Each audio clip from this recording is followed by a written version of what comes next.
Saudara kaum muslimin rahimakumullah, harta adalah amanat dan akan kita pertanggungjawabkan. Allah melebihkan rizki sebagian kita dari yang lain agar kita saling tolong menolong, bantu membantu.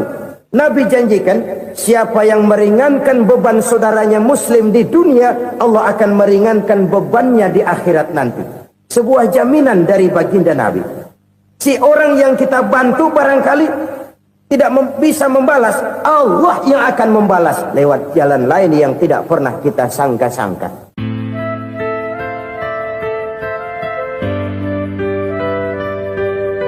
Selalu berusaha menyimpan sesuatu yang bisa membawa manfaat, baik untuk dirinya, untuk anak cucunya, maupun untuk keluarganya, untuk masa kini dan masa depannya.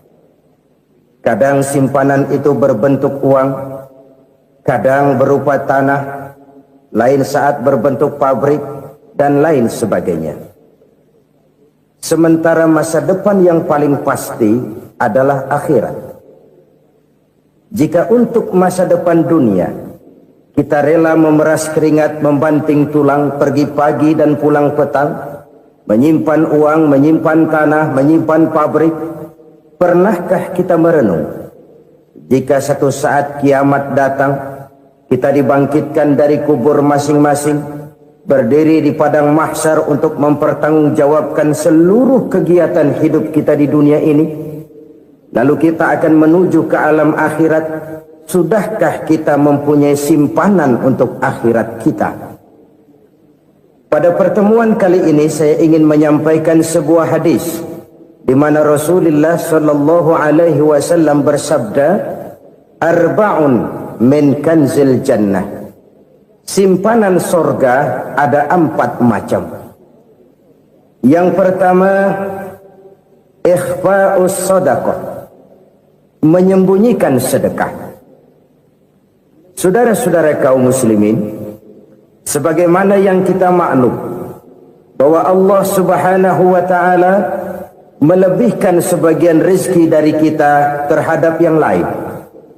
Ada yang kaya, ada yang setengah kaya, ada yang miskin, ada yang setengah miskin, dan selanjutnya. Ada yang gajinya kecil tapi penghasilannya gede.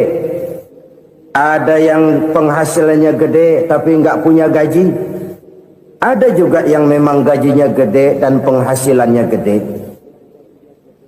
Kelebihan rezeki merupakan sunnatullah dan tidak harus membuat kita merasa lebih dari yang lain. Bahkan sebaliknya, kelebihan itu harus membuat kita ringan tangan untuk menolong mereka yang memang memerlukan pertolongan. Kalau saudara diberikan ilmu, maka pertanyaan akhirat cuma satu, ilmumu kau amalkan untuk apa? Kalau saudara diberikan umur yang panjang, pengadilan akhirat juga bertanya satu, umurmu kau habiskan di mana? Tapi kalau saudara diberikan harta, pengadilan akhirat akan bertanya dua, hartamu kau dapat dari mana, kau belanjakan kemana? Dari mananya ditanya dan kemananya juga ditanya. Oleh karena kita akan dimintakan pertanggungan jawab, maka amanah yang bernama harta ini harus kita gunakan dengan sebaik-baiknya. Ada penggunaan yang merupakan kewajiban, itu zakat namanya. Ada penggunaan yang sewaktu-waktu, itu infak namanya. Ada yang lebih sewaktu-waktu lagi, dan itu sedekah namanya. Zakat dia terikat oleh haul dan nisab, oleh putaran batas waktu dan ukuran dari harta itu sendiri. Sedangkan infak terikat oleh situasi dan kondisi perekonomian seseorang. Sedangkan sedekah tidak terikat dengan apapun. Dalam kondisi seperti apapun kita bisa melakukan sedekah dengan yang terkecil sekalipun. Sampai-sampai Rasulullah sallallahu alaihi wasallam mengajarkan, la tahqiranna minal ma'rufi syai'an walau an talqa akhaka biwajhin talik. Atau ada hadis, tabassumuka fi wajhi akhika laka shadaqah. Senyumanmu kepada temanmu adalah sedekah. Jadi untuk melakukan sedekah tidak harus dalam berbentuk uang. Dengan ilmu kita bisa sedekah, dengan tenaga kita bisa bersedekah, dengan pikiran kita bisa bersedekah, bahkan senyum kepada teman itu pun sedekah. Jadi kalau sedekah dengan uang memang belum punya uang, nyengir aja banyakin. Itu asal pada tempatnya, jangan lalu ketemu tiang listrik cengengesan. Tentu tidak pada tempatnya dan tidak wajar. Nah, sedekah yang paling dicintai Allah adalah sedekah yang disembunyikan. Artinya jauh dari sifat riya. Kan kadang-kadang ada orang sedekah itu disebutkan namanya. Apa tidak bagus? Kalau memang niatnya ikhlas, ya bagus-bagus saja. Untuk memberikan sugesti kepada yang lain. Si Fulan bin Fulan nyumbang sekian, diumumkan. Boleh kalau niatnya untuk memberikan rangsangan kepada yang lain supaya dia menyumbang lebih besar dari orang tadi. Tapi kalau itu mendatangkan riya, maka sedekah yang paling dicintai Allah adalah sedekah yang disembunyikan. Tangan kiri saja tidak tahu apa yang diberikan oleh tangan kanan. Sedekah yang dilakukan dengan ikhlas akan merupakan perbendaharaan surga, tersembunyi dari pandangan orang lain, tidak seorang pun tahu. Karena memang sikap yang baik adalah melupakan kebaikan dan mengingat kesalahan. Itu salah satu ciri orang bahagia. Orang yang selalu mengingat kesalahannya dan berusaha melupakan segala kebaikannya. Kalau dia akan berada kebaikan, dia tidak bisa ikut, dia merasa rugi karena dia merasa belum pernah berbuat baik. Tapi kalau akan melakukan kesalahan baru, dia ingat kesalahan yang sudah-sudah, sehingga terhalang baginya untuk melakukan satu kesalahan baru. Demikianlah saudara-saudara, bahwa Allah melebihkan rizki sebagian kita dari yang lain, agar terjadi tolong-menolong dalam kehidupan ini. Jadi kesenjangan yang nature, kesenjangan yang alami, itu sunnatullah. Ada yang kaya, ada yang miskin, ada yang kelas menengah. Nah, kenapa lalu sekarang kita berusaha mengentaskan kemiskinan? Oleh karena adanya kesenjangan struktural. Kalau yang kaya bisa semakin kaya, kenapa yang miskin tidak bisa naik jadi ikut sedikit kaya? Sebab pada dasarnya Islam adalah agama yang sejak turunnya sudah berupaya memerangi kemiskinan. Bahkan dikatakan kemiskinan itu mendekatkan kepada kekufuran. Orang kalau miskin udah dekat banget sama kafir. Gampang menjadi kafir. Berapa banyak saudara-saudara kita yang oleh karena soal perut, oleh karena soal materi, terpaksa meninggalkan dan menanggalkan akidahnya. Menjual petunjuk yang diberikan Allah dengan kesenangan dunia yang cuma sebentar ini. Na'udzubillah, summa na'udzubillah. Jadi makin kita sembunyikan satu sedekah, semakin banyak perbendaharaan kita di surga. Sedekah yang paling dicintai Allah adalah sedekah yang disembunyikan. Malahan ada seorang sufi, dia punya kebiasaan kalau pergi sholat Jumat dia bawa uang, itu uang dia taruh di bawah tikar masjid. Dia niat sedekah kepada siapa saja yang nemuin itu duit. Maksudnya apa? Supaya yang nemuin nggak tahu siapa yang punya duit. Demikian dia saking ingin menyembunyikan sedekahnya. Karena sifat riya itu bisa memakan amal kita sendiri. Riya itu termasuk menyebut-nyebut kebaikan kita. Orang yang suka nepuk dada, sedikit-sedikit ngitungnya kalau nggak gua. Tuh kalau nggak gua tuh yang belas itu kalau nggak gua. Iya kalau nggak lu kenapa emang? Orang yang suka menepuk jasa, tuh biasanya memang begitu saudara-saudara. Kalau perang lagi berkecamuk, orang nggak sempat ngaku jadi pahlawan. Tapi begitu perang selesai, yang kagak kenal bedil ngaku pahlawan, mas. Itu sesuatu yang biasa. Oleh karenanya, orang-orang yang ikhlas dalam bersedekah, disembunyikannya sedekah itu Allah cinta betul. Malahan ada hadis memberikan jaminan, inna shadaqatal mar'il muslimi tazidu fil umri wa tadfa'u mitatas su'i. Sesungguhnya sedekahnya seorang mukmin tazidu fil umri, bisa menambah umur panjang, wa tadfa'u mitata su'i, dan menyelamatkan manusia dari mati secara su'ul khatimah. Jadi siapa yang kepengen panjang umur, banyaklah sedekah. Yang bosan hidup, pelit terus. Sedekah menambah panjang umur dan menyelamatkan manusia dari mati secara su'ul khatimah. Pak, katanya umur itu nggak bisa ditambah, nggak bisa dikurangin. Kapan? Kalau ajal sudah datang. Fa idza jaa ajaluhum la yastakhiruna sa'atan wa la yastaqdimun. Kalau ajal datang tidak bisa dimajukan, tidak bisa dimundurkan. Itu kalau ajal sudah datang. Tidak bisa lagi umur ditambah dikurangi, sudah datang. Tapi kalau belum datang, itu kan haknya Allah. Mau ditambah, mau dikurangi, hak prerogatif Allah. Sebagai pencipta manusia, Allah maha kuasa dan maha mampu. Sedekah ini menambah panjang umur dan menyelamatkan manusia dari mati secara su'ul khatimah. Itu orang mati kan sama ya, kondisinya mati, nggak nafas. Tapi hakikat mati kan lain-lain.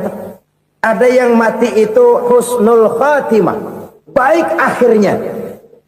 Misalnya lagi ngaji mati, lagi sholat mati, lagi sedekah mati. Ini yang dinamakan dengan husnul khatimah, baik di akhirnya. Sebaliknya ada yang su'ul khatimah, jelek di akhirnya. Ini yang jadi catatan akhir. Lagi nyekek botol, mampus. Lagi banting kartu, modar. Su'ul khatimah, jelek pada akhirnya. Sedekah menyelamatkan manusia dari mati secara su'ul khatimah. Dan kita semua kepengen mendapat husnul khatimah, jauh dari su'ul khatimah. Oleh sebab itu yang bisa menyelamatkan kita dari penyakit itu antara lain adalah sedekah yang disembunyikan, yang dikerjakan dengan ikhlas karena Allah, tidak karena kepengen dipuji orang, tidak karena ingin dikatakan orang pemurah. Sebab orang dermawan itu orang yang memberi tanpa harus diminta. Kalau masih harus diminta, ya belum dermawan namanya, masih harus diminta. Kalau nggak diminta ya tulus, lolos, polos. Saudara-saudara kaum muslimin rahimakumullah. Harta adalah amanat dan akan kita pertanggungjawabkan. Allah melebihkan rizki sebagian kita dari yang lain agar kita saling tolong menolong, bantu membantu. Nabi janjikan siapa yang meringankan beban saudaranya muslim di dunia, Allah akan meringankan bebannya di akhirat nanti. Sebuah jaminan dari baginda Nabi. Si orang yang kita bantu barangkali tidak bisa membalas, Allah yang akan membalas lewat jalan lain yang tidak pernah kita sangka-sangka. Ada orang tanya, Pak, ini ada orang nyumbang masjid sambil marah-marah, bagaimana? Saya bilang sumbangannya aja ambil, marahnya jangan. Marahnya jangan diambil, itu urusan dia. Saudara-saudara kaum muslimin rahimakumullah. Umat Islam ini kan umat yang punya potensi besar. Kadang kita merenung, kenapa kadang-kadang pembangunan masjid kok lambat sekali? Kalau hotel hari ini peletakan pertama, bulan depan peresmian. Supermarket hari ini peletakan batu pertama, minggu depan peresmian. Tapi kalau sudah yang namanya masjid, kadang-kadang peletakan batu pertama sekaligus jadi batu terakhir. 3 tahun, 4 tahun, campur nebar jalak di jalanan, duit dijaring kayak ikan sepat. Apa tidak ada orang Islam yang kaya? Banyak. Apa tidak ada pengusaha muslim yang jadi konglomerat? Ada. Lalu yang belum banyak itu yang komit terhadap nilai-nilai agamanya. Akhirnya kita jatuh jadi umat yang lemah. Belum ada pengusaha konglomerat muslim buka pabrik supermi cap bedug misalnya umpamanya atau pabrik kecap cap sorban supaya identitas keislamannya sedikit kelihatan. Kita jatuh jadi umat yang lemah karena potensi tidak terinventarisir dengan baik. Kita ini ibarat kompor yang cuma matengin nasi orang lain. Potensi kita dimanfaatkan oleh orang lain. Ukhuwah Islamiyah kita baru terbatas kepada silaturahmi.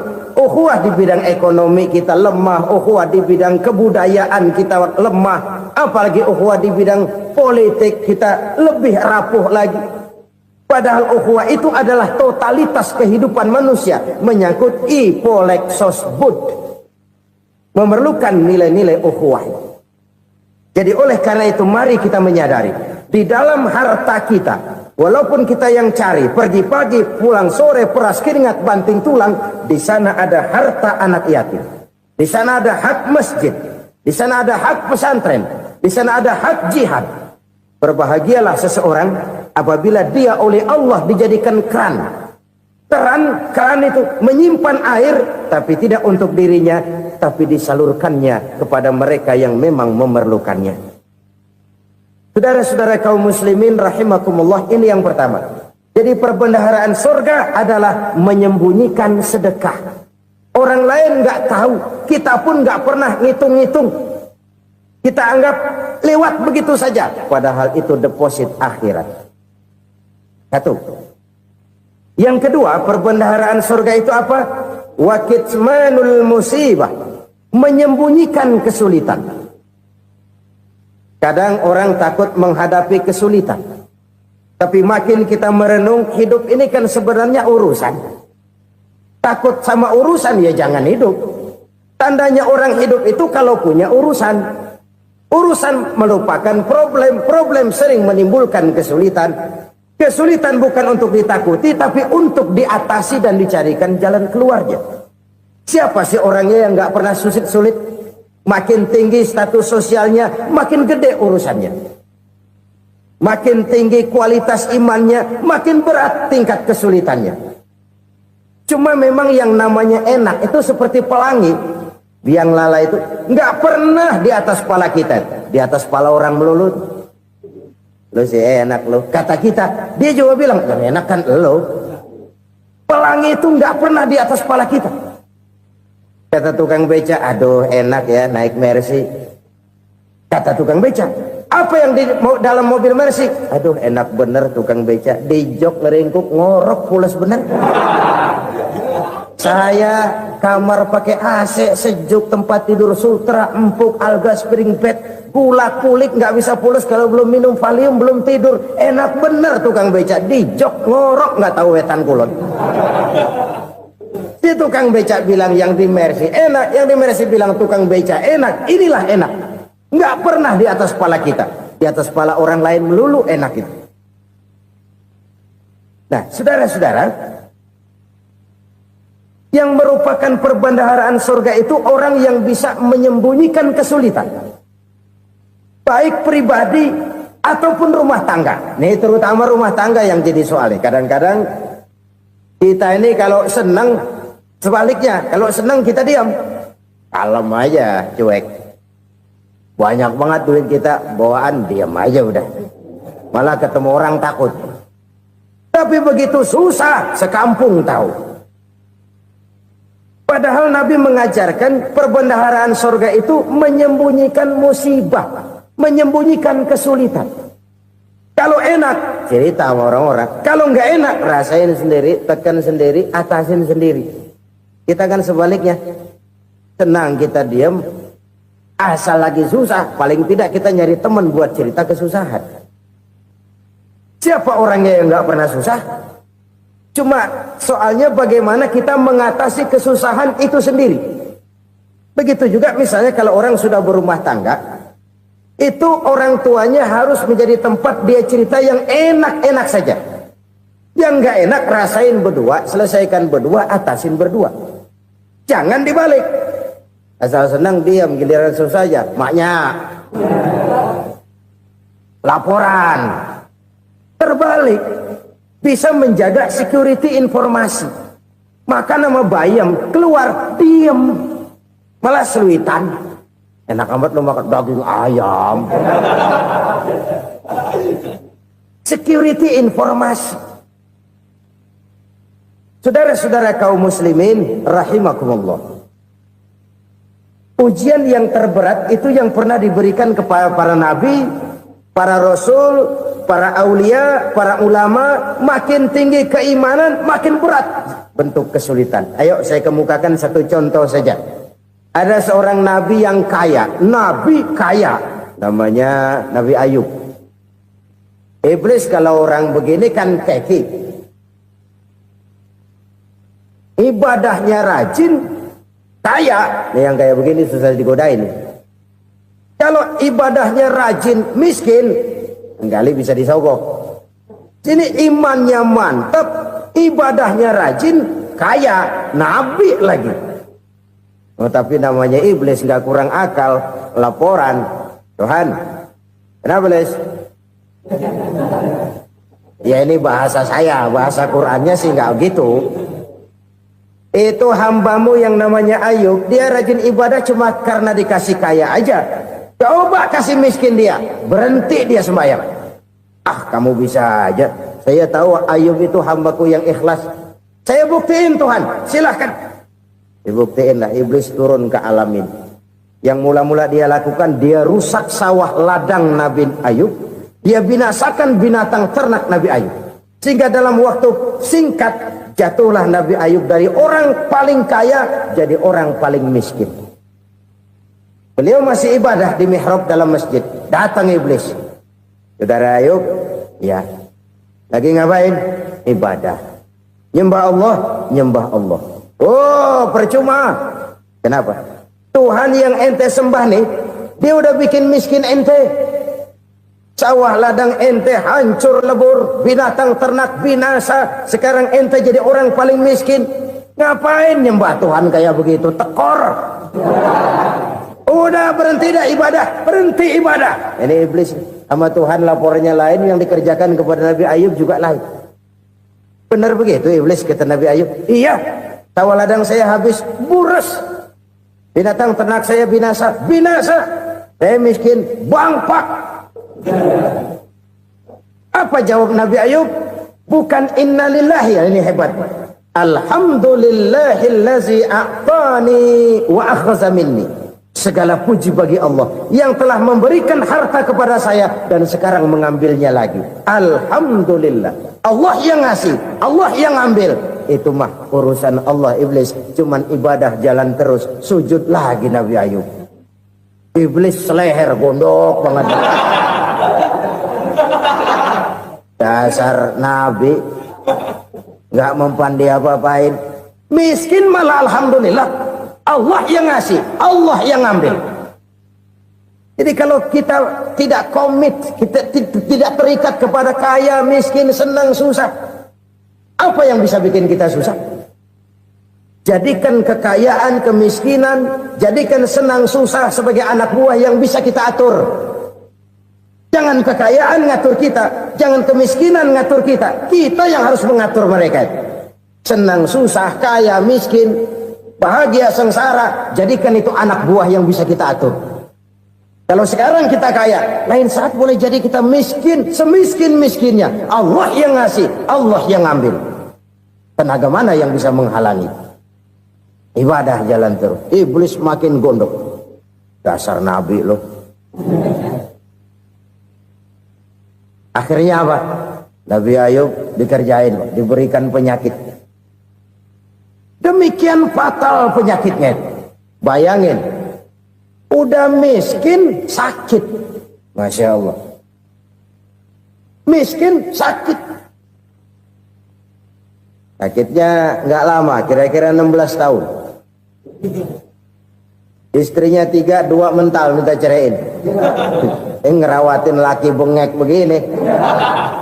Senang belum tentu, susah udah pasti nih. Cerai aja, cerai dah. Cerai. Tinggal satu Siti Rahmah yang setia menemani beliau. Sesetia-setianya hati perempuan. Satu saat Siti Rahmah bilang, "Bang, iya, abang kan Nabi bang. Lalu namanya Nabi kan doanya jarang meleset bang. Maksud kamu minta kenapa sih sama Tuhan biar abang sembuh baik dah bang?" Siti Rahmah, iya. Saya sakit berapa tahun sih dah? 16 tahun bang. Sebelum ini saya sehat berapa tahun? Ya kira-kira 60 tahun bang. Nah coba ente banding-bandingin Rahmah. Saya dikasih sehat 60 tahun. dikasih sakit 16 tahun, sudah nggak sabar mau doa kepada Allah minta sembuh. Saya malu kepada Allah. Diuji dengan yang luar biasa seperti ini, tidak mengganggu stabilitas kehambaannya. Dia tetap menghamba kepada Allah Subhanahu wa ta'ala. Saudara-saudara kaum muslimin rahimakumullah, kunci menghadapi kesulitan itu apa? Allah jelaskan dalam satu ayat, wa basyiris sabirin alladzina iza asabathum musibah qalu inna lillahi wa inna ilaihi raji'un. Gembirakan orang-orang yang sabar.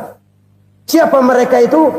Yang apabila mendapat musibah mereka kembali kepada keyakinan dasar, segalanya dari Allah dan segalanya akan kembali kepada Allah. Ini konsepsi dasar dari sikap muslim dalam menghadapi berbagai kesulitan. Segalanya dari Allah, segalanya akan kembali kepada Allah. Kalau ini sudah kondisi dasarnya, maka kita akan lapang menghadapi kenyataan bagaimanapun pahitnya. Apakah itu namanya miskin, apakah itu namanya sakit, bahkan maut sekalipun. Segalanya dari Allah, segalanya akan kembali kepada Allah. Ini sikap hidup, bukan sekedar ucapan. Kita kadang-kadang menjadikannya sebagai ucapan. Mulutnya sehingga berhenti, innalillahi wa inna ilaihi raji'un, tapi nangisnya terus gerung-gerungan. Bukan itu, ini kesadaran moral. Kalau segalanya dari Allah, segalanya kembali kepada Allah, kan sebenarnya cuma nunggu giliran. Hari ini saya nyembayangin dia, entah hari apa saya disembayangin orang. Hari ini saya antar dia ke kubur, entah hari apa orang nganterin saya ke kubur. Hari ini saya tahlilkan dia, entah nanti kapan orang tahlilkan saya. Segalanya dari Allah, segalanya akan kembali juga kepada Allah. Oleh sebab itu saudara-saudara, kesulitan bukan untuk ditakuti. Kesulitan justru untuk diatasi, dicarikan jalan keluarnya. Dan tidak ada orang yang tidak pernah mendapat kesulitan. Tidak ada. Semakin tinggi status sosial, semakin tinggi kualitas keimanan, semakin besar juga tingkat kesulitan. Hanya saja bagaimana cara kita mengatasinya. Dan Al-Quran menyatakan, inna ma'al usri yusra. Di balik kesulitan itu pasti ada kemudahan. Roda itu berputar. Karena itu Rasulullah Sallallahu Alaihi Wasallam mengingatkan kepada kita, ta'arraf ilallahi firraha ya'rifka fisyiddah. Ingatlah kepada Allah di waktu kamu senang, supaya Allah ingat kepada kamu di waktu kamu susah. Kalau waktu senang kita ingat kepada Allah, kita susah, Allah tidak akan meninggalkan kita. Tapi kalau waktu senang kita jauh dari Allah, sujud tidak sempat, dengan masjid jauh, ketika senang kita lupakan Allah. Nanti begitu kita susah, Allah lupakan kita. Dan itu menyakitkan. Oleh karena itu orang-orang tua kita dulu bilang, kalau lagi sehat ingat-ingat lu bakal sakit nanti. Kalau lagi kaya ingat-ingat satu saat kita bakal jatuh miskin. Bahkan kalau lagi muda ingat-ingat kita bakal tua. Dan yang terpenting, kalau lagi hidup ingat-ingat kita bakal mati. Saudara-saudara kaum muslimin rahimakumullah. Jadi yang kedua yang merupakan perbendaharaan surga, menyembunyikan musibah. Saudara-saudara kaum muslimin rahimakumullah. Hal ketiga yang merupakan perbendaharaan surga adalah wasilatur rahmi. Orang yang suka bersilaturahmi. Sebagaimana yang kita maklum bahwa manusia adalah makhluk yang disebut zon politika. Makhluk sosial yang tidak mungkin hidup sendiri-sendiri. Betapa dan siapapun kita memerlukan orang lain. Bodoh betul manusia kalau tinggal di tengah masyarakat tapi tidak mau bermasyarakat. Merasa hebat sendiri, pinter sendiri, gagah sendiri, kaya sendiri. Mungkin kalau mati juga ngubur sendiri. Jangankan kita di sini, di sorga saja Nabi Adam waktu sendirian bengong melulu, mondar mandir. Allah tegur dam sepi dam. Jadi ini kalau bahasa saya, iya Tuhan sepi ini nggak ada colek-colekan pisan ini. Diciptakan Siti Hawa baru anteng Nabi Adam. Itu di surga. Cobalah. Umpamanya saudara tinggal di Jakarta nih. Kayak bener. Apaan aja di Jakarta punya saudara dah. Jembatan Semanggi ambil. Monas, Buntel bawa pulang. Hotel-hotel ambil semua. Cuman tinggal di Jakarta sendirian, apa enaknya? Betapa dan siapapun kita perlu orang lain. Tidak ada seorang pun yang bisa memenuhi kebutuhan hidupnya secara sendiri-sendiri. Nah, Islam telah menyelamatkan manusia dari ras diskriminasi. Mengikat manusia dengan persaudaraan yang berlandaskan kepada akidah. Karena itu dianjurkan bersilaturahmi. Bahkan Nabi menyatakan, man arada ayyubsata lahu fi rizqihi wa yunsa'a fi atharihi falyasil rahimah. Siapa yang kepengen diluaskan rezekinya dan dipanjangkan usianya, banyaklah ia bersilaturahmi. Siapa yang kepengen dimudahkan rezekinya, hendaknya ia banyak bersilaturahmi. Kalau banyak teman, kesulitan kan paling tidak ada tempat cerita. Udah susah, sendirian kita pikirin diri, nggak ada tempat tukar pikiran. Cepet banget sama bengek. Dilawan sendiri. Nah, secara makro kita bisa berkata, tidak mungkin ada kemenangan kalau tidak ada kekuatan. Tidak ada kekuatan kalau tidak ada kesatuan dan persatuan. Tidak mungkin ada kesatuan dan persatuan tanpa semangat silaturahmi. Kalau umat Islam mau menang, dia harus kuat. Kalau umat Islam mau kuat, dia harus bersatu. Kalau umat Islam mau bersatu, dia harus membudayakan silaturahmi ini. Bahkan sampai-sampai kata Nabi, kalau bisa cari nilai tambah. Apa? Silman qata'ak. Bersilaturahmilah kau kepada orang yang marah denganmu. Masya Allah, indahnya ajaran agama kita. Orang yang marah pun kepada kita, kata Nabi, kalau bisa bersilaturahmilah kepadanya, kepada orang yang marah itu. Di situ nilai tambah. Cuman jujur nih hadis, ngucapinnya gampang, ngamalinnya yang berat banget. Orang marah sama kita disuruh silaturahmi, ada apa malu? Lu marah tuh, gue marahan lagi. Tunggu pikirin. Saudara-saudara kaum muslimin rahimakumullah. Tapi ini yang diajarkan, bahkan ini yang dicontohkan oleh baginda Rasul. Bagaimana begitu mudah, misalnya satu saat Abu Jahal ini ngatur strategi bagaimana bikin Muhammad celaka. Dia gali lubang di depan tempat tidurnya. Dia tutupin daun korma. Terus dia panggil seseorang, ke sini.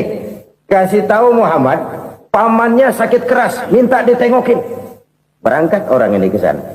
Muhammad, labbaik. Pamanmu sakit keras, dia minta ditengokin. Baik, saya akan datang menjenguk beliau. Berangkatlah Nabi ke rumah Abu Jahal tanpa prasangka apapun. Abu Jahal udah pasang setil, selimut 3 rangkap setengah dia pakai, persis kayak orang meriang. Tapi sembari ngintip dari balik selimut, begitu Muhammad buka pintu, nah masuk perangkap nih.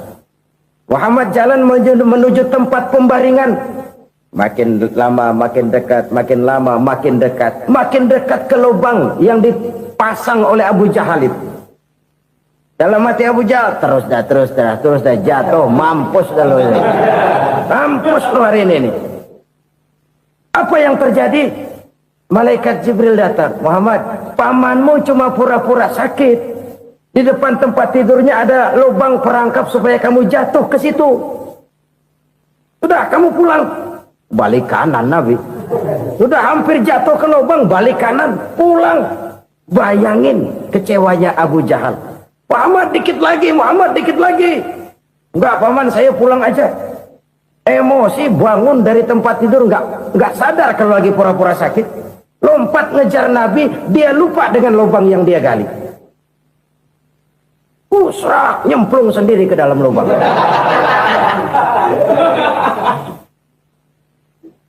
Nabi terus berlalu. Ini terjadi keanehan. Jatuh ke lubang yang dia gali itu sebenarnya nggak terlalu dalam ya, antara 3-4 meteran lah. Tolong saya jatuh ke lubang ini. Datanglah pelayan-pelayannya itu. Angkat saya dari sini. Oh, yang ngulurin tambang. Satu gulung, belum juga nyampe itu tambah. Kurang, beli lagi ke warung. Sambung, ulur lagi, enggak juga bisa sampai. Wah, ini kerjaan Muhammad ini. Tolong, siapa salah seorang kamu ke rumah Muhammad? Kasih tahu, encangnya kecebur. Minta ditolongin. Sampaikan kepada Rasul. Kenapa? Pamanmu jatuh ke lubang, Muhammad minta tolong diangkatin. Tambang udah nyambung-nyambung nggak nyampe juga. Ya, nanti saya datang, saya tolong. Coba. Nyata-nyata orang berniat jahat mau mencelakakan dia. Datang dia menolong. Ini yang disebut air tuba dibalas air susu ya ini. Bukan sebaliknya. Air tuba dibalas air susu. Paman, kecebur ya? Iya Muhammad, tolong ini. Pegang tangan saya. Nabi ulurkan tangannya. Nyampe. Dipegang oleh Abu Jahal. Diangkat ke atas. Sampai atas. Apa kata Abu Jahal? Sihirmu memang hebat Muhammad. Udah ditolongin dikata sihir. Yang enak kita kemplang kan itu orang begitu. Urusan apa? Tapi inilah akhlak. Kalau bisa kamu bersilaturahmilah dengan orang yang marah kepadamu sekalipun. Orang marah kita tetap baik. So, kalau kita berbuat baik sama orang yang memang baik, rasanya sih biasa-biasa aja. Orang baik kita baik lagi, ya draw aja, belum ada nilai tambah di situ. Baru ada nilai tambah kalau kita bisa berbuat baik kepada orang yang nyakitin kita. Itu namanya kita setingkat di atas dia. Dia sakitin kita, kita berbuat baik sama dia. Dia pelit sama kita baik sama dia. Dia marahin kita deketin dia. Di situ kita punya nilai tambah. Jadi siapa yang ingin diluaskan rezekinya kata Nabi dan dipanjangkan umurnya, hendaklah ia banyak-banyak bersilaturahmi. Sederhana sebenarnya silaturahmi, tapi silaturahmi membangkitkan semangat kesatuan dan persatuan. Kesatuan dan persatuan melahirkan kekuatan. Dalam matematika 1 ditambah 1 pasti 2. Tapi di tengah masyarakat, 1 orang takut ditambah 1 orang takut, hasilnya jadi 2 orang setengah berani. Kenapa setengah berani? Karena udah berdua. Tadi pan takut sendirian. Kalau dia kumpul turu-turu takutlah jadi berani. Kita yang lemah, kita yang tidak berdaya, kita yang miskin, kalau mau kompak bersatu, apa yang nggak bisa kita kerjain? Apalagi tinggal di kota besar, pilihan cuma 2. Bertahan atau minggir. Bertahan atau minggir. Untuk bisa bertahan harus mampu bersaing. Untuk mampu bersaing harus punya keahlian. Keahlian harus ditunjang dengan pendidikan. Ditambah oleh kekompakan sebagai umat. Udah miskin mencar mulu, orang injek kita. Orang nggak pandang urusan apa malu. Oleh karena itu silaturahmi pada hakikatnya merupakan roh dari ukhuwah yang diajarkan oleh agama kita. Bagaimana Islam menyelamatkan masyarakat manusia dari ras diskriminasi, mengikat manusia, dan tidak ada persaudaraan yang lebih indah selain persaudaraan yang diikat dengan nilai-nilai akidah. Sepanjang orang di jalan Allah, itulah saudara kita. Keluar dia dari jalan Allah, selesailah persaudaraan sampai di situ. Karena itu, kalau ingin menyimpan sesuatu di surga, banyaklah bersilaturahmi. Datang ke rumah ini, datang ke rumah itu, dan lain sebagainya. Itu simpanan kita di akhirat nanti. Ini yang ketiga. Saudara-saudara, yang keempat, perbendaharaan surga itu apa? Wa qawlu la hawla wa la quwwata illa billah. Ucapan la hawla wa la quwwata illa billah. Ibadah kan ada yang berat, modalnya besar. Bangun masjid berat, modalnya besar. Bangun rumah sakit berat, modalnya besar. Ada ibadah yang berat, tapi modalnya ringan. Misalnya puasa. Puasa itu berat, mengendalikan nafsu. Kalau sekedar nggak makan, nggak minum sih enteng. Mengendalikan nafsu. Itu jihad terbesar, tapi kan modalnya ringan, cuma niat saja. Ini ibadah berat, modalnya ringan. Ada ibadah yang ringan, modalnya juga enteng. Seperti termasuk ucapan la haula wa la quwwata illa billah. tanpa sadar. La haula wala quwata illa billah. Nyelengin tuh di surga. Nyelengin, kita nggak terasa. Nyelengin simpenan akhirat. La haula wala quwata illa billah. Nyimpan lagi. Kaget. La haula wala quwata illa billah. Nyimpan lagi. Banyak simpenan. Walaupun sebenarnya yang dimaksud di sini adalah kesadaran batin. Bahwa tidak ada daya dan kekuatan kecuali Allah. Itu intinya. Kita memulai pekerjaan disunahkan baca bismillah, kan begitu? Apa itu? Kesadaran moral bahwa ini saya bisa kerjakan. Saya kerjakan ini dengan menyebut nama Allah. Kenapa? Kalau Allah tidak memberikan daya dan kekuatan, mana mampu saya kerjakan ini. Maka saya kerjakan ini dengan menyebut nama Allah. Bismillah. Kesadaran moral. Manusia hanya wajib berusaha, tapi nggak pernah wajib berhasil.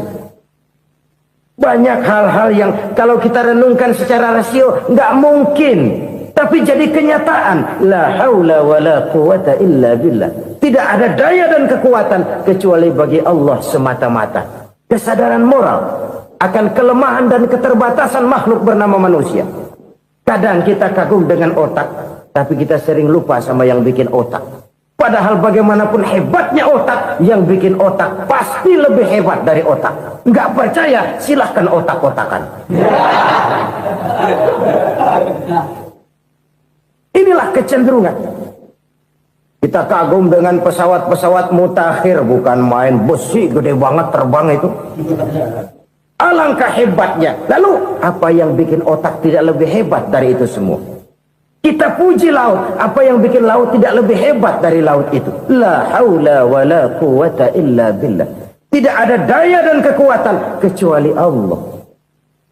Apa yang bisa kita lakukan kalau tidak karena daya dan kemampuan yang diberikan oleh Allah kepada kita?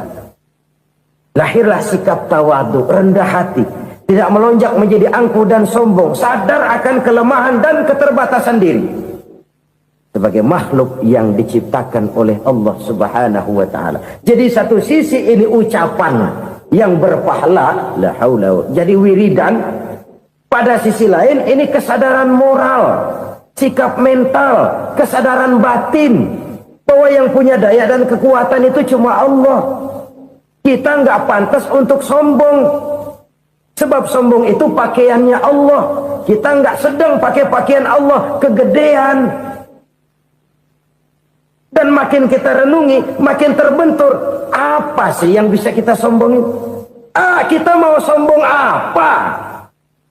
Kaya? Pintar? Itu kan semua relatif. Di atas langit masih ada langit lagi. Jadi oleh karenanya, marilah kita menyadari. Manusia hanya wajib berusaha, tapi tidak pernah wajib berhasil. Yang berusaha saja tidak wajib berhasil, apalagi yang tidak berusaha. Islam bukan agama orang pemalas yang selesai sholat lalu endelohom, nggelenggem ayem-ayem. Tapi Islam bukan agama orang sombong yang setelah berusaha lalu tidak memerlukan Allah. Kita bisa saja bikin proyeksi, tahun sekian kita bakal panen besar menurut perhitungan otak. Tapi ada kejadian lain. Apa? Tikus ngambek. Habis itu dimakanin tikus, panen gagal. Proyeksi rasional gagal oleh tikus-tikus yang ngambek itu. Bisa saja terjadi. Tahun depan kita panen besar. Urung. Kenapa? Musim panas panjang. Dan sekarang ini koran-koran bikin berita musim mengalami penyelewengan. Bukan cuma manusia yang nyeleweng sekarang. Musim pakai nyeleweng. Mestinya kan musim hujan udah selesai. Masih hujan-hujan juga. Musim. Nah sekarang kita boleh bikin proyeksi. Kita bakal panen besar. Tahu-tahu musim panas panjang. Sawah retak, air kering. Cari teknokrat yang paling botak. Suruh pendekin tuh musim panas. La haula wa la quwata illa billah. Inilah kesadaran moral. Saudara, saya teringat satu saat ada seorang konglomerat. Umurnya ya kira-kira 70-an. Satu saat dia ditanya oleh wartawan, "Pak, umur Bapak berapa sih?" "Ya paling 10 tahun." 10 tahun. 10 tahun. Anak bapak berapa orang? Satu saja. Satu. Harta bapak berapa? Ya paling-paling bangsa 7 juta kali. 7 juta? Iya. Pak, kenapa bapak bohongi saya? Bapak punya buku biografi. Koran-koran, majalah-majalah banyak memuat cerita riwayat hidup bapak. Saya tahu umur bapak 70. Kenapa bilang cuma 7 tahun? Saya tahu anak bapak 8. Kenapa cuma bilang 1? Saya tahu harta bapak miliaran, mungkin triliunan. Pabrik di mana-mana, bank di mana-mana. Kenapa bilang uang bapak cuma 7 juta? Nah, kata si konglomerat tadi, kamu benar nak, kamu benar. Umur saya kalau jumlahnya memang 70 nak. Cuman ingat-ingat saya, baru 7 tahun terakhir ini saya sujud. Baru 7 tahun terakhir ini saya berusaha dekat dengan Allah. Saya laksanakan perintahnya, saya jauhi larangannya. 7 tahun inilah rasanya yang ada nilainya di hadapan Allah. Yang 63 tahun matong, kelabu, kelem umur gue. Habis untuk maksiat, untuk munkarat. Maka ketika ditanya tadi, umur saya 7 tahun itu. Oh begitu Pak. Oh iya. Lalu anak Pak. Anak bapak kan 8. Kenapa bilang cuma 1? Nah, kalau jumlah hitungannya memang anak saya 8. Tapi dari 8 orang ini rasanya cuma 1 nih. Yang bakal jadi buah hati, belahan jantung. Pelanjut cerita, penerus sejarah. Bakal jadi anak soleh yang akan mendoakan saya. Cuman 1 rasanya anak saya ini yang bakal jadi buah hati saya. Besar-besaran saya. Yang akan mendoakan di kubur saya. Yang akan mendoakan di akhirat saya. Yang 7 orang mana? Masya Allah. Yang 1 tenggeng. Yang 1 nyekek botol mulu. Yang 1 nggak karu-karuan. Makanya saya bilang 1 anak saya yang akan bisa mendoakan saya. Oh begitu Pak. Iya. Nah harta Pak. Harta bapak kan triliunan. Pabrik bapak di mana-mana. Uang bapak hampir di tiap bank-bank besar. Kenapa bilang cuma 7 juta? Betul kau nak.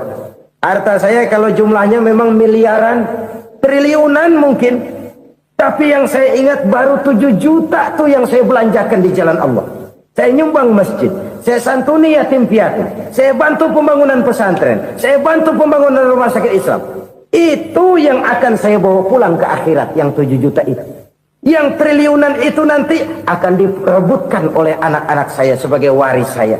Jadi harta saya 7 juta itu yang bakal nemenin saya di akhirat. Yang akan saya bawa pulang jadi teman saya. Saudara-saudara kaum muslimin, jangan-jangan orang tua itu adalah kita-kita ini. Jangan-jangan kita-kita ini adalah orang tua itu. Jangan-jangan itu potret dari diri kita masing-masing. Dari sekian umur yang diberikan Allah, berapa tahun yang ada nilainya di hadapan Allah? Dari sekian anak-anak yang merupakan amanah, berapa yang akan mendoakan kita sebagai orang tuanya menjadi anak soleh? Dari sekian banyak harta yang diberikan Allah, berapa yang akan kita bawa pulang menghadapnya nanti, yang kita belanjakan di jalan Allah? Ini sebuah potret kehidupan. Karena itu kita kembali kepada la haula wa la quwwata illa billah. Kita wajib berusaha, kita wajib berikhtiar. Selebihnya, segala daya dan kekuatan hanya milik Allah saja semata-mata. Satu kesadaran batin dari setiap pribadi muslim. Setelah ia berusaha dan berikhtiar, ia menyerahkannya kepada Allah Subhanahu wa ta'ala. Jadi, satu sisi ini merupakan wiridan ucapan yang mengandung pahala. Pada sisi lain, ini merupakan sikap batin dari seorang muslim di dalam ia menghadapi realitas kehidupan ini. Saudara-saudara kaum muslimin, rahimakumullah. Kalau ini kita jadikan satu basis kehidupan, maka ini akan menyelamatkan manusia dari kemungkinan tergelincir menjadi orang yang lupa diri dan lupa darat. Sebab itu Imamul Ghazali berpesan, Jadidis safinah fa innal bahra amiq wa khuziz zad fa inna safara ba'id wa khaffifil hamla fa innal hamla sadid. Perbarui selalu kapalmu karena lautan sangat dalam. Bawa bekal yang banyak karena perjalanan ini sangat jauh. Ringankan beban, karena kebanyakan beban akan menyakitkan. Alangkah indah kalimat ini, alangkah dalam makna yang terkandung di sana. Perbarui selalu kapalmu karena lautan sangat dalam. Apa artinya ini? Jaga mentalmu baik-baik. Pelihara imanmu baik-baik, karena hidup penuh cobaan seperti lautan. Kita kalau berlayar di lautan kan kadang-kadang tenang, angin bertiup sepoi-sepoi basah. Jika malam datang, bintang gemintang bertabur menghias cakrawala. Rembulan memantulkan sinarnya dengan indah. Dalam keadaan begitu berlayar enak. Tapi lain saat ombak menggunung, halilintar menyambar, angin topan bertiup. Berapa banyak sudah saudara-saudara kita yang tenggelam di lautan dunia tanpa sadar bahwa dia belum sampai kepada pantai yang akan dituju. Berapa banyak sudah saudara-saudara kita yang tenggelam di lautan dunia ini tanpa sempat bangkit lagi. Dia menyangka sudah sampai kepada tujuannya. Hati-hati kapal jangan sampai bocor karena lautan sangat dalam. Iman ini jaga baik-baik karena hidup penuh dengan ujian. Wa khuzizat fa inna safara ba'id. Bawa bekal yang banyak karena perjalanan sangat jauh. Saudara mau ke Bandung, bawa duit. Saudara mau ke Surabaya, banyakan lagi duitnya. Saudara mau ke Mekah, gepokan, iketan tuh duit nggak lembaran lagi. Makin jauh perjalanan, makin banyak bekal yang harus kita bawa.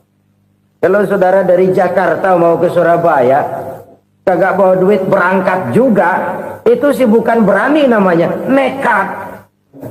Sampai Surabaya belum tentu, sengsara di jalan udah pasti. Kenapa? Nggak bawa bekal berangkat. Sama juga kita nih, misalnya belum sempat sembahyang, mati. Waduh, berani banget orang. Belum punya bekal, mati. Sengsara di jalan. Atau bekal tidak cukup. Dari Jakarta saudara mau ke Surabaya, bawa duit 500 perak. Paling jauh Cikampek nyampenya itu. Paling jauh itu. Antara jauhnya perjalanan dengan bekal yang saudara bawa tidak seimbang. Hidup ini perjalanan panjang. A walking tour. Dimulai dari alam arwah. Sebelum jasad diciptakan, roh diciptakan lebih dulu. Dari situ pindah ke alam rahim. Dari alam rahim pindah ke alam dunia. Dari alam dunia pindah ke alam barzah. Baru menuju akhirat. Satu perjalanan panjang. Kalau bekal tidak bawa, sengsara di jalan. Bawa bekal yang banyak karena perjalanan ini sangat jauh.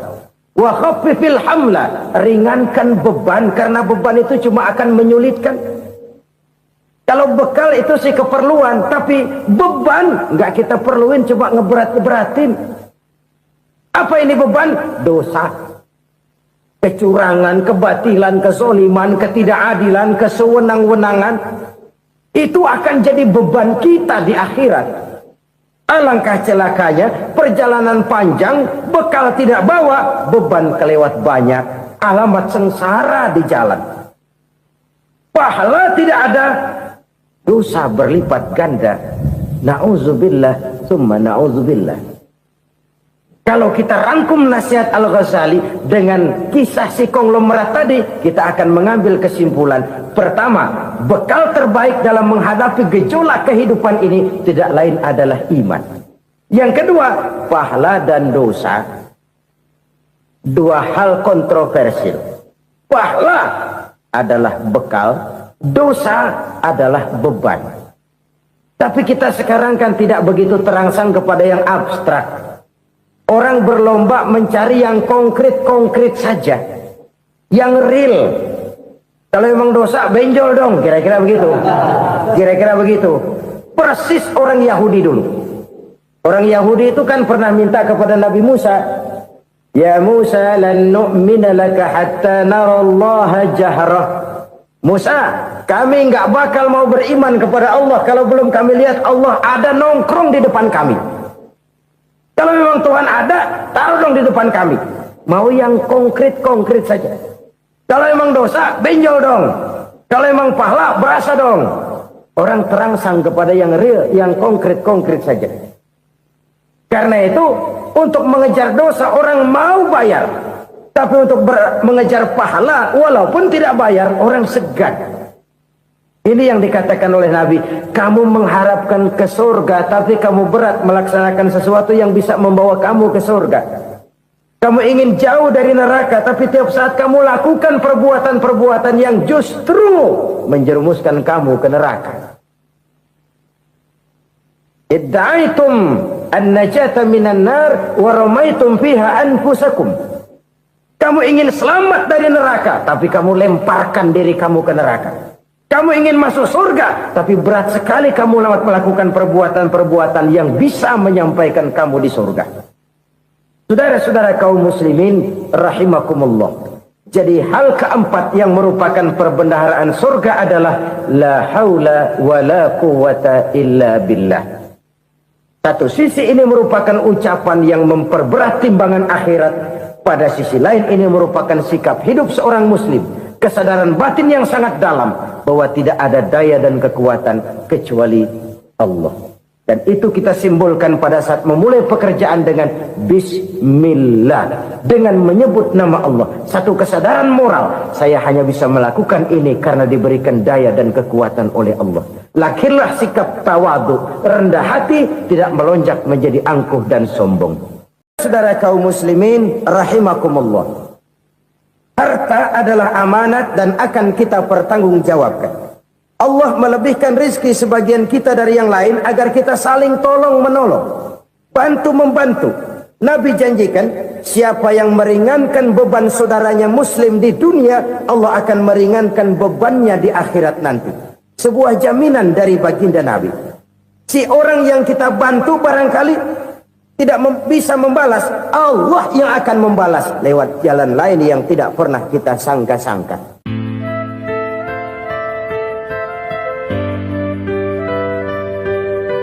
Selalu berusaha menyimpan sesuatu yang bisa membawa manfaat, baik untuk dirinya, untuk anak cucunya, maupun untuk keluarganya, untuk masa kini dan masa depannya.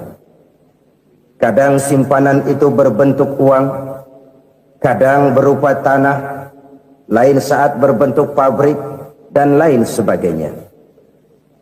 Sementara masa depan yang paling pasti adalah akhirat. Jika untuk masa depan dunia kita rela memeras keringat, membanting tulang, pergi pagi dan pulang petang, menyimpan uang, menyimpan tanah, menyimpan pabrik, pernahkah kita merenung jika satu saat kiamat datang, kita dibangkitkan dari kubur masing-masing, berdiri di padang mahsyar untuk mempertanggungjawabkan seluruh kegiatan hidup kita di dunia ini, lalu kita akan menuju ke alam akhirat. Sudahkah kita mempunyai simpanan untuk akhirat kita? Pada pertemuan kali ini saya ingin menyampaikan sebuah hadis di mana Rasulullah sallallahu alaihi wasallam bersabda, arba'un min kanzil jannah. Simpanan sorga ada 4 macam. Yang pertama, ikhfa'us sadaqah, menyembunyikan sedekah. Saudara-saudara kaum muslimin, sebagaimana yang kita maklum bahwa Allah Subhanahu wa taala melebihkan sebagian rezeki dari kita terhadap yang lain.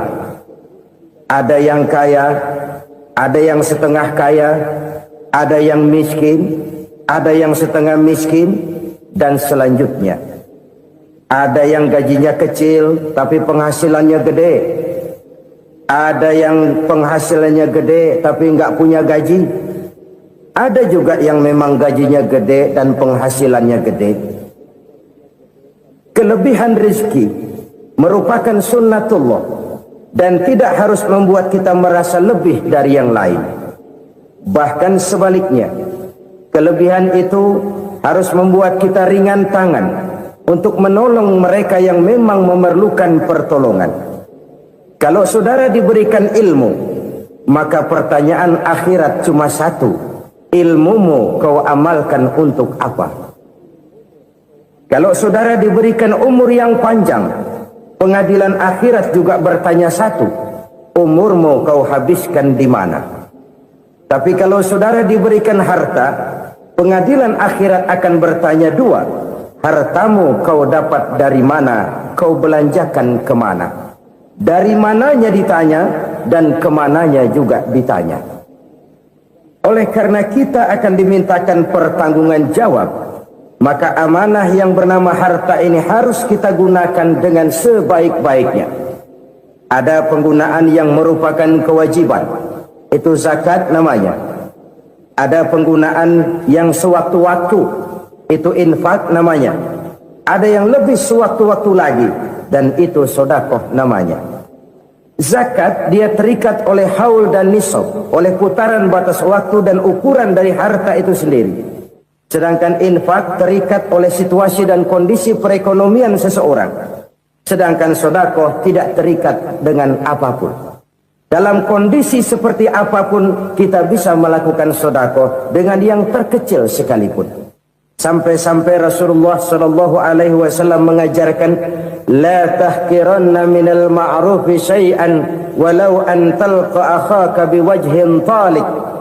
Atau ada hadis, tabassumuka fi wajhi akhika laka shadaqah.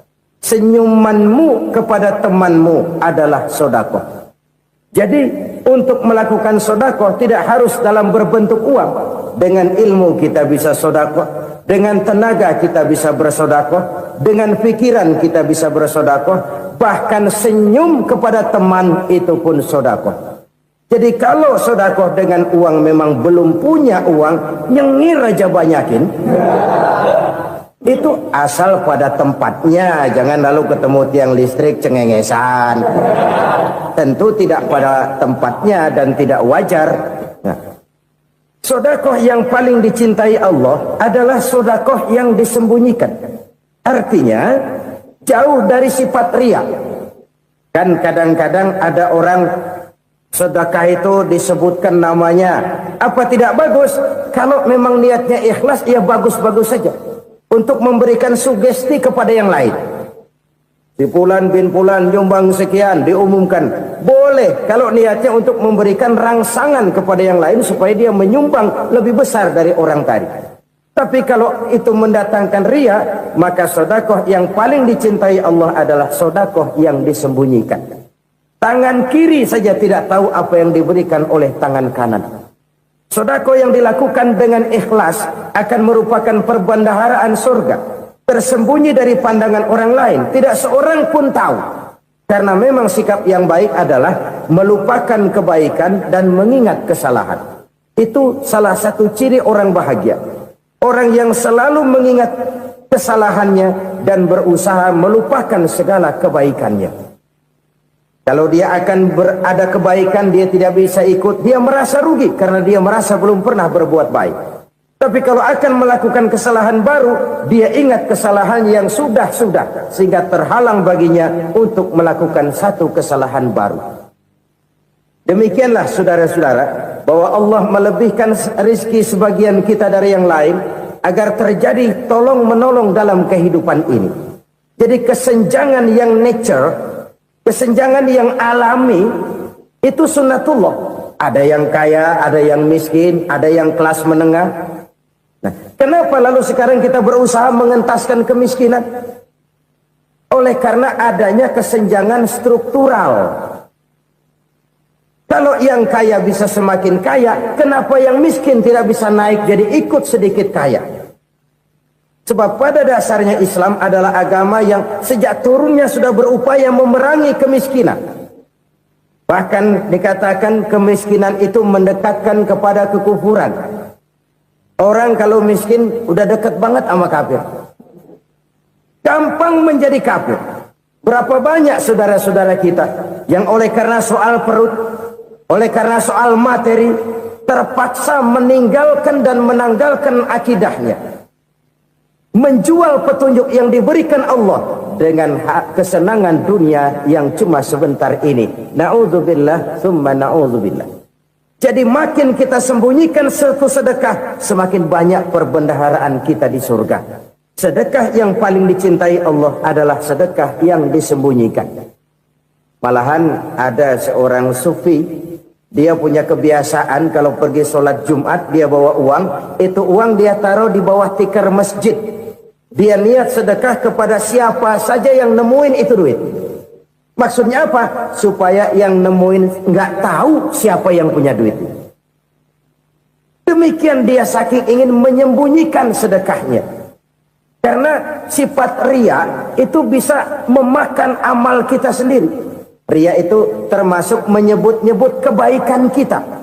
Orang yang suka nepuk dada, sedikit-sedikit ngitungnya kalau nggak gua.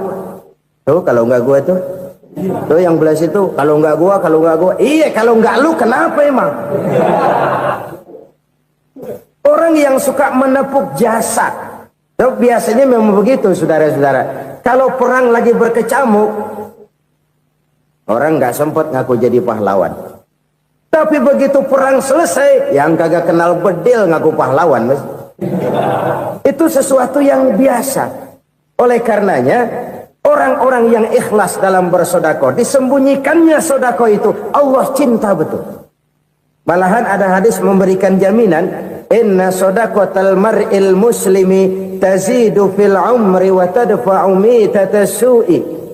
Sesungguhnya sedekahnya seorang mukmin tazidu fil umri, bisa menambah umur panjang, wa tadfa'u mitatas su'i, dan menyelamatkan manusia dari mati secara su'ul khatimah. Jadi siapa yang kepengen panjang umur, banyaklah sedekah. Yang bosan hidup, pelit terus. Sedekah menambah panjang umur dan menyelamatkan manusia dari mati secara su'ul khatimah. Pak, katanya umur itu nggak bisa ditambah, nggak bisa dikurangin. Kapan? Kalau ajal sudah datang. Fa idza jaa ajaluhum la yastakhiruna sa'atan wa la yastaqdimun. Kalau ajal datang tidak bisa dimajukan, tidak bisa dimundurkan. Itu kalau ajal sudah datang. Tidak bisa lagi umur ditambah dikurangi, sudah datang. Tapi kalau belum datang, itu kan haknya Allah. Mau ditambah, mau dikurangi, hak prerogatif Allah. Sebagai pencipta manusia, Allah maha kuasa dan maha mampu. Sedekah ini menambah panjang umur dan menyelamatkan manusia dari mati secara su'ul khatimah. Itu orang mati kan sama ya, kondisinya mati, nggak nafas. Tapi hakikat mati kan lain-lain. Ada yang mati itu husnul khatimah, baik akhirnya.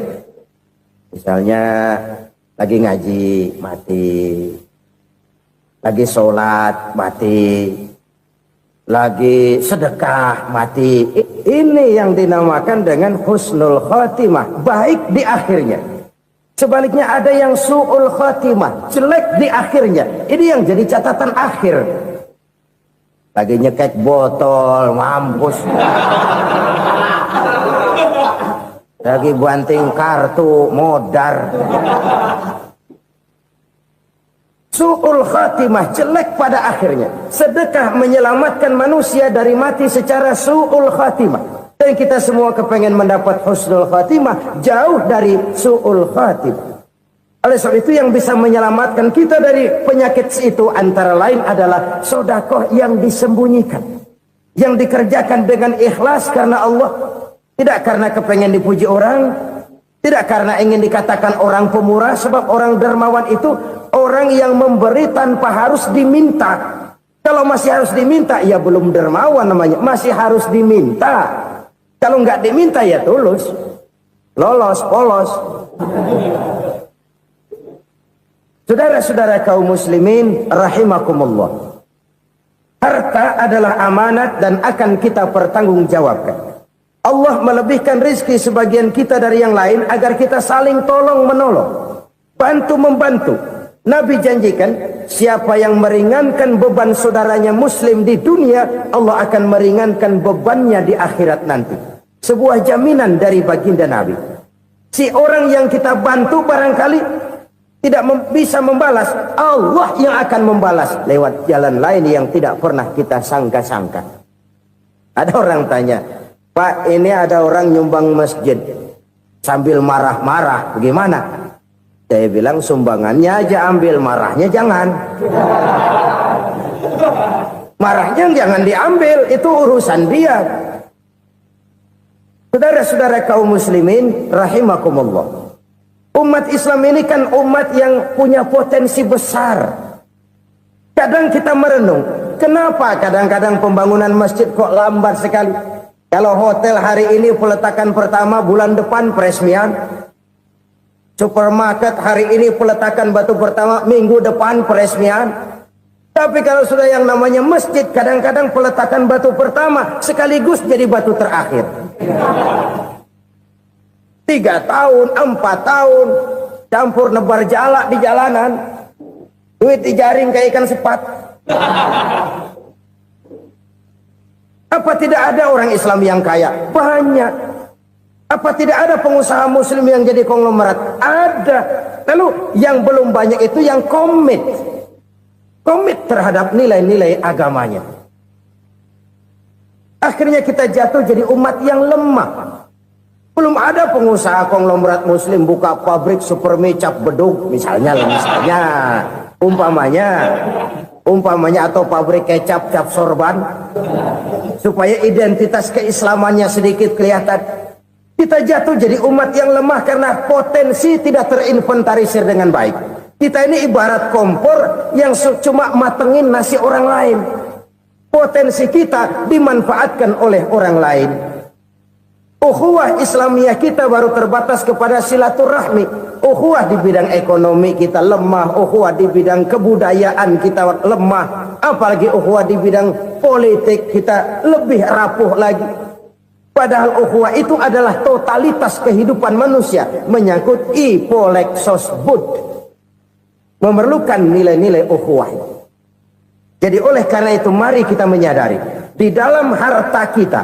Walaupun kita yang cari, pergi pagi, pulang sore, peras keringat, banting tulang, di sana ada harta anak yatim. Di sana ada hak masjid.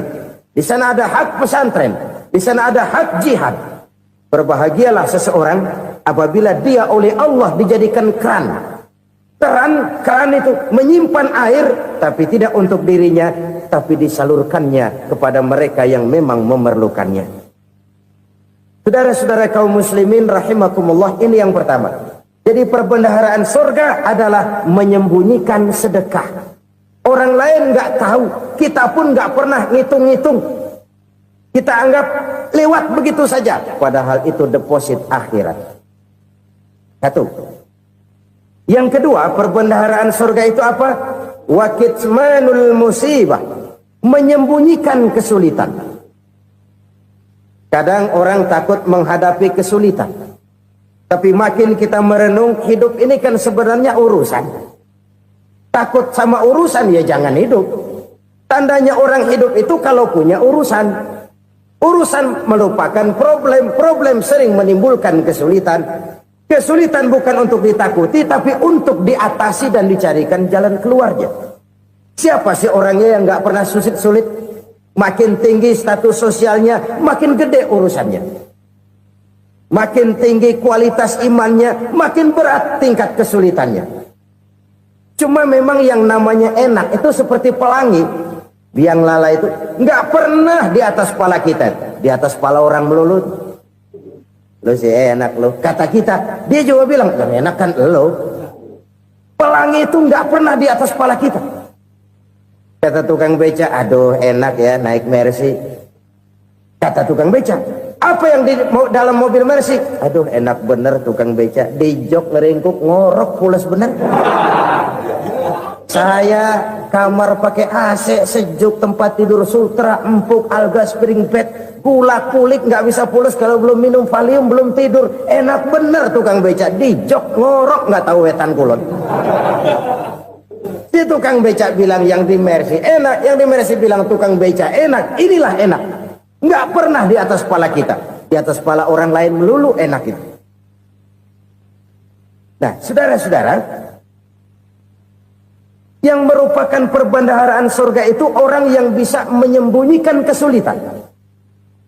Baik pribadi ataupun rumah tangga. Nih terutama rumah tangga yang jadi soalnya. Kadang-kadang kita ini kalau senang, sebaliknya, kalau senang kita diam, kalem aja, cuek. Banyak banget duit kita, bawaan diam aja udah. Malah ketemu orang takut. Tapi begitu susah, sekampung tahu. Padahal Nabi mengajarkan perbendaharaan surga itu menyembunyikan musibah, menyembunyikan kesulitan. Kalau enak, cerita sama orang-orang. Kalau nggak enak, rasain sendiri, tekan sendiri, atasin sendiri. Kita kan sebaliknya. Tenang kita diam, asal lagi susah, paling tidak kita nyari teman buat cerita kesusahan. Siapa orangnya yang nggak pernah susah? Cuma soalnya bagaimana kita mengatasi kesusahan itu sendiri. Begitu juga misalnya kalau orang sudah berumah tangga, itu orang tuanya harus menjadi tempat dia cerita yang enak-enak saja. Yang nggak enak rasain berdua, selesaikan berdua, atasin berdua. Jangan dibalik. Asal senang diam, giliran susah saja. Maknya laporan. Terbalik, bisa menjaga security informasi. Maka nama bayam keluar diam, malah seluitan. Enak amat lo makan daging ayam. Security informasi. Saudara-saudara kaum muslimin rahimakumullah. Ujian yang terberat itu yang pernah diberikan kepada para nabi, para rasul, para aulia, para ulama. Makin tinggi keimanan, makin berat bentuk kesulitan. Ayo saya kemukakan satu contoh saja. Ada seorang nabi yang kaya, nabi kaya, namanya Nabi Ayub. Iblis kalau orang begini kan keki, ibadahnya rajin, kaya. Nih yang kayak begini susah digodain. Kalau ibadahnya rajin, miskin, kali bisa disogok. Sini imannya mantap, ibadahnya rajin, kaya, nabi lagi. Oh, tapi namanya iblis nggak kurang akal. Laporan, Tuhan, kenapa Les? Ya ini bahasa saya, bahasa Qurannya sih nggak gitu. Itu hambamu yang namanya Ayub, dia rajin ibadah cuma karena dikasih kaya aja. Coba kasih miskin dia, berhenti dia sembahyang. Ah, kamu bisa aja. Saya tahu Ayub itu hambaku yang ikhlas. Saya buktiin Tuhan, silahkan. Dibuktiin lah, iblis turun ke alamin. Yang mula-mula dia lakukan, dia rusak sawah ladang Nabi Ayub.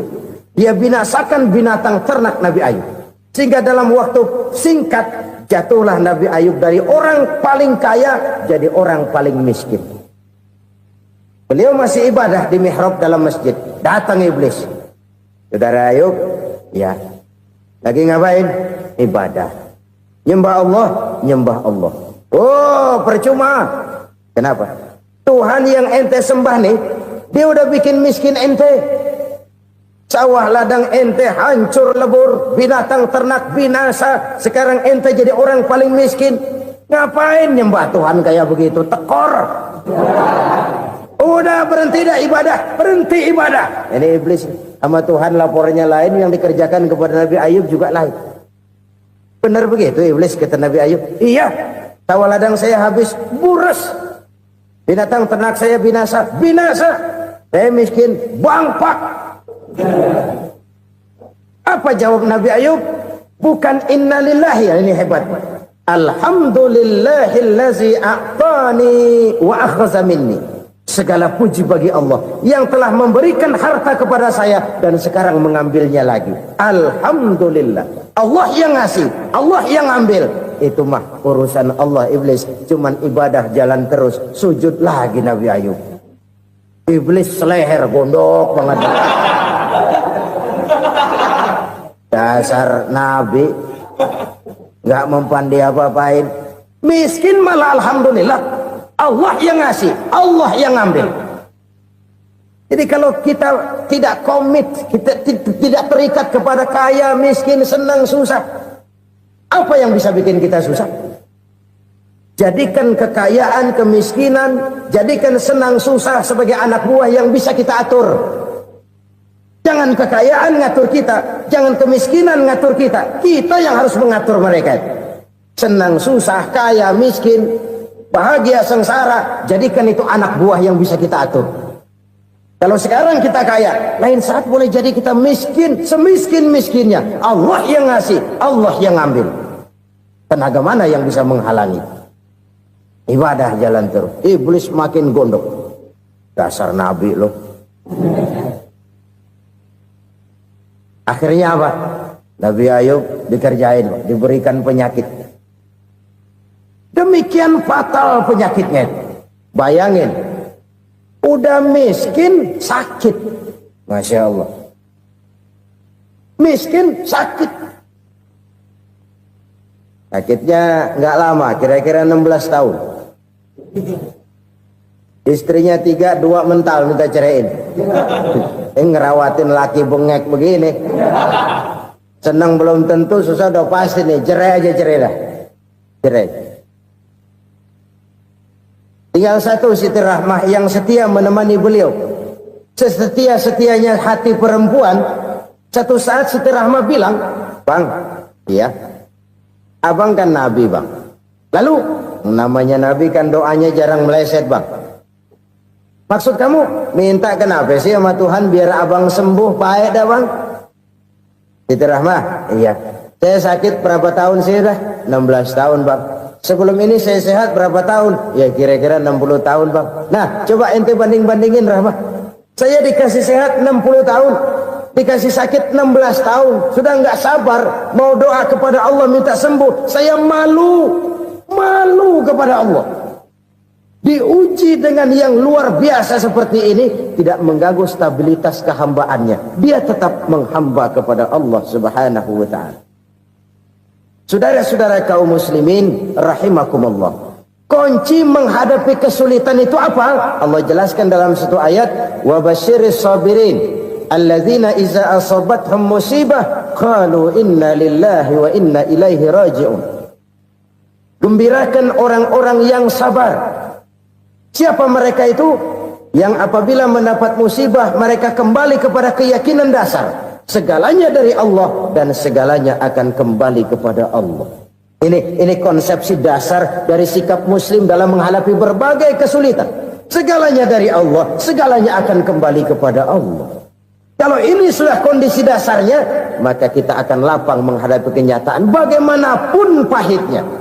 Apakah itu namanya miskin, apakah itu namanya sakit, bahkan maut sekalipun. Maut sekalipun. Segalanya dari Allah, segalanya akan kembali kepada Allah. Ini sikap hidup, bukan sekedar ucapan. Kita kadang-kadang menjadikannya sebagai ucapan. Mulutnya sih nggak berhenti, innalillahi wa inna ilaihi raji'un, tapi nangisnya terus gerung-gerungan. Bukan itu, ini kesadaran moral. Kalau segalanya dari Allah, segalanya kembali kepada Allah, kan sebenarnya cuma nunggu giliran. Hari ini saya nyembayangin dia, entah hari apa saya disembayangin orang. Hari ini saya antar dia ke kubur, entah hari apa orang nganterin saya ke kubur. Hari ini saya tahlilkan dia, entah nanti kapan orang tahlilkan saya. Segalanya dari Allah, segalanya akan kembali juga kepada Allah. Oleh sebab itu saudara-saudara, kesulitan bukan untuk ditakuti. Kesulitan justru untuk diatasi, dicarikan jalan keluarnya. Dan tidak ada orang yang tidak pernah mendapat kesulitan. Tidak ada. Semakin tinggi status sosial, semakin tinggi kualitas keimanan, semakin besar juga tingkat kesulitan. Hanya saja bagaimana cara kita mengatasinya. Dan Al-Quran menyatakan, "Inna ma'al usri yusra." Di balik kesulitan itu pasti ada kemudahan. Roda itu berputar. Karena itu Rasulullah sallallahu alaihi wasallam mengingatkan kepada kita, ta'arraf ilallahi firraha ya'rifka fisyiddah. Ingatlah kepada Allah di waktu kamu senang, supaya Allah ingat kepada kamu di waktu kamu susah. Kalau waktu senang kita ingat kepada Allah, kita susah, Allah tidak akan meninggalkan kita. Tapi kalau waktu senang kita jauh dari Allah, sujud tidak sempat, dengan masjid jauh, ketika senang kita lupakan Allah. Nanti begitu kita susah,